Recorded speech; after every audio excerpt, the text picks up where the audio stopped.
Today I'm going to do a complete transmission flush and fluid replacement. Is that a big deal? Well, a lot of people don't know that if you just drain the transmission fluid from the bottom of the transmission, only about half of it comes out. The other half is left in the torque converter, and that's pretty hard to get out unless you take it to a mechanic and pay him a lot of money to do it. There is a way though. If you're going to do a DIY job, this is the way to go. First, I need you to find out how much transmission fluid your vehicle takes. I have the owner's manual, and it says this vehicle takes 7.6 quarts. Something else it says is only use Honda Premium automatic transmission fluid. You may use Dextron 3 as a temporary replacement.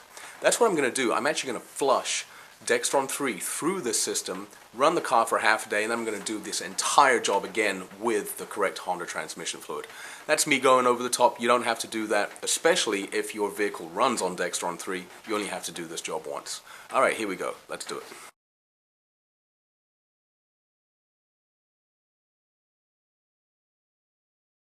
Okay, start your clocks 10 minutes from now. First thing I want you to do is reach underneath the transmission and find the drain plug. We're going to go ahead and open that up. Luckily I have the right tool for it right here. There it goes. Alright.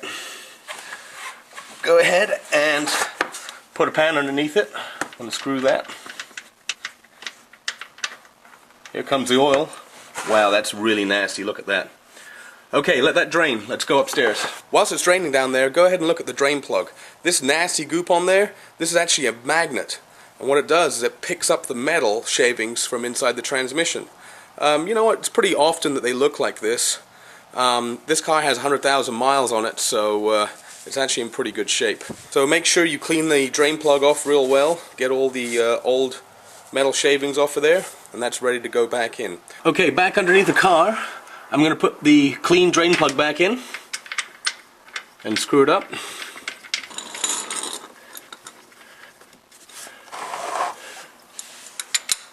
Spilt some. Make sure that's nice and tight so it won't come out. Next, I want you to remove the transmission dipstick. Go ahead and put a long funnel in there, and we're going to fill up the transmission with brand new fluid like this. Basically, we're replacing the fluid we just took out of it.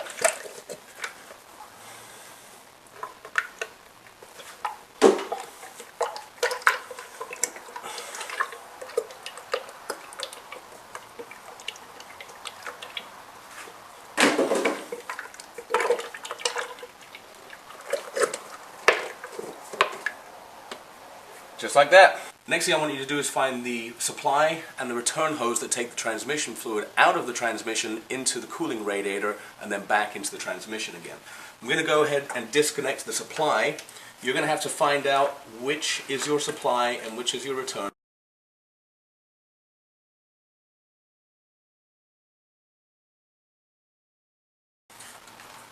I know this is my supply here. Disconnect that hose, just like that. And then pull it off. There it goes. Next, with a compressed air hose, I'm going to blow some air through this line. That's pretty low pressure.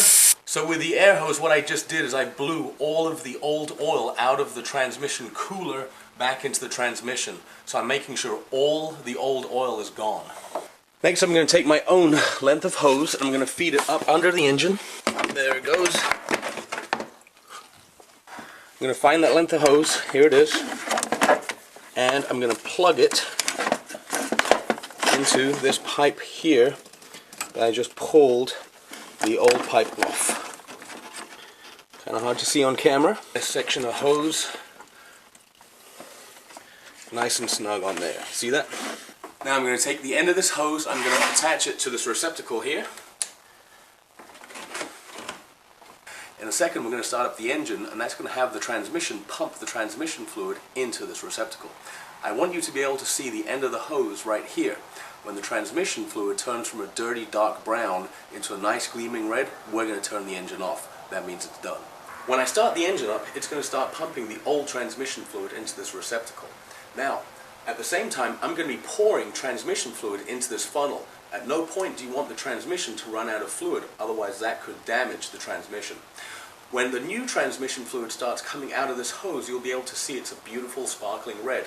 At that point, we're immediately going to shut down the engine and your flush is complete. I'm going to focus the camera on the end of this hose so you can see the transition and color of the transmission fluid from a dirty dark color to a nice ruby red. Now, you're not going to see me filling up the transmission, but yes, I will be doing that. And as soon as it turns a nice clean red here, I'm going to shut the engine down. Okay, let's start our engines. Make sure you look at the color change of the fluid as it comes out of that hose.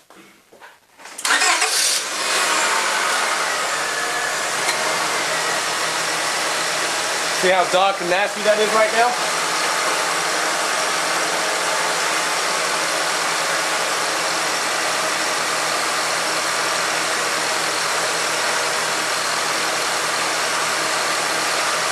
There it is, it's coming nice and clean.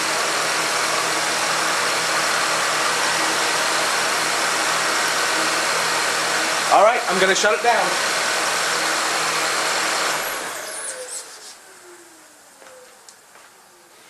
Alright, this is a little bit of the transmission fluid. Let's have a look. I don't know if you can see on camera, but that is beautiful and clean.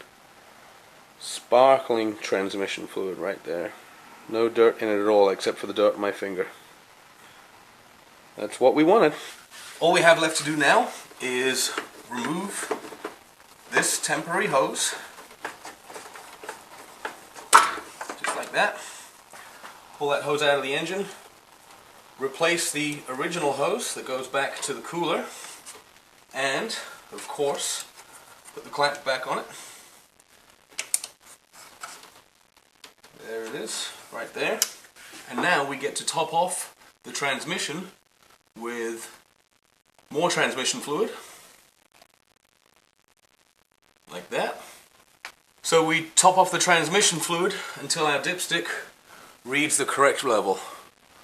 Just like that. I don't know if you can see that on camera, but we're at the perfect level right there. Okay, our 10-minute transmission fluid flush and replacement is done. That was pretty easy, huh? Saves you a lot of money over going to a dealership or a mechanic if you can do it yourself. Make sure you service your transmission regularly and keep that thing in good shape so it doesn't go out on you. Those things are very expensive to replace.